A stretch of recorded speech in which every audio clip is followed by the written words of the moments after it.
I accidentally spent an hour binge-watching AI-generated Pokémon documentaries, and they're scarily good. Let's talk about these videos, why they blew up, how they're made, and why they're kinda worrying. How I found these videos. On my recommended page, I saw a video about Magnemite in real life. When I first watched it, I thought they had used CGI software like Blender or Unreal Engine. I thought it was real, not AI. What stood out to me was how the video tried to simulate magnetic fields in a semi-realistic way. I remember thinking, that's a nice touch on electromagnetism. Even if it wasn't perfectly scientifically accurate, it felt plausible enough, as long as it wasn't completely wrong. Why did these blow up? Well, no one else had made a Porygon real-life documentary prior to this. If you went back in time and searched Porygon in real life, you wouldn't find a video with this level of polish. Even if AI tools weren't used, this is roughly what I would expect the end result to look like. The realistic textures on the Pokémon look genuinely impressive. There might be a couple of inconsistencies, but the overall execution of the vision is there. There is a clear demand for the idea of Pokémon in real life. People want to see a more fully realized version of the Pokémon world, one that treats the creatures as if they actually existed.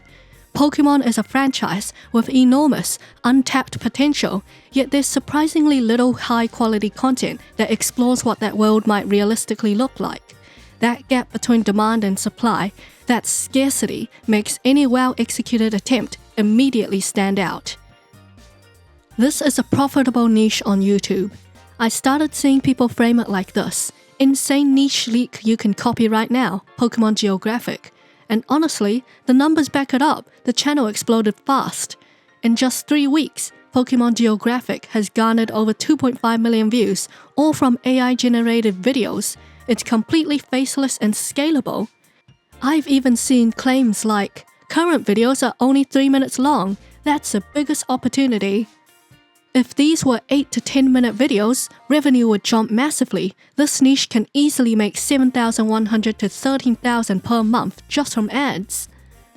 If you look at the channel videos, they are all around 2 to 3 minutes long, which is part of why it blew up so quickly. It's so easy to binge watch. I'll watch one video, it's only 2 minutes.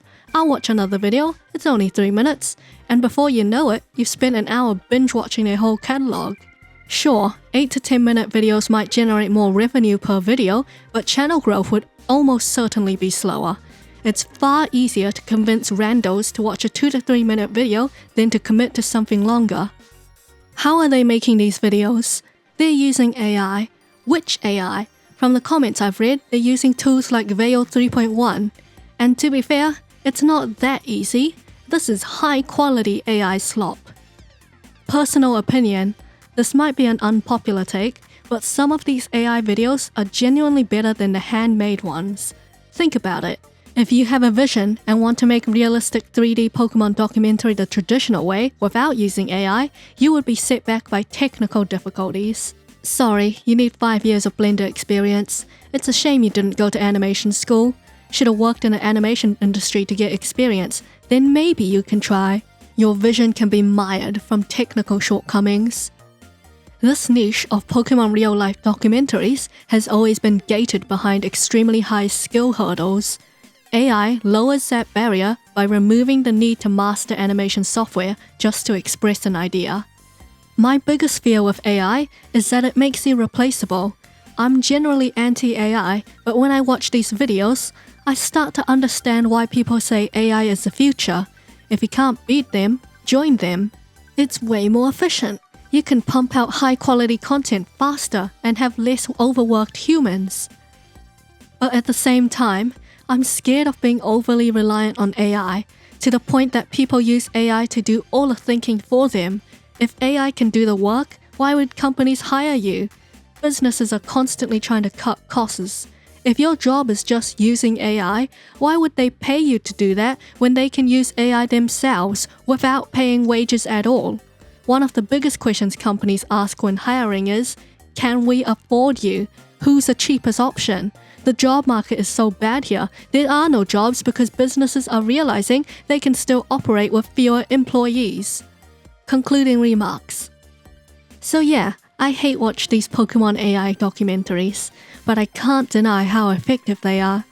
There's this quote by this madman, Kaiki Deishu from the Monogatari series that keeps coming in mind. It goes like this: the fake is of far greater value. In its deliberate attempt to be real, it's more real than the real thing.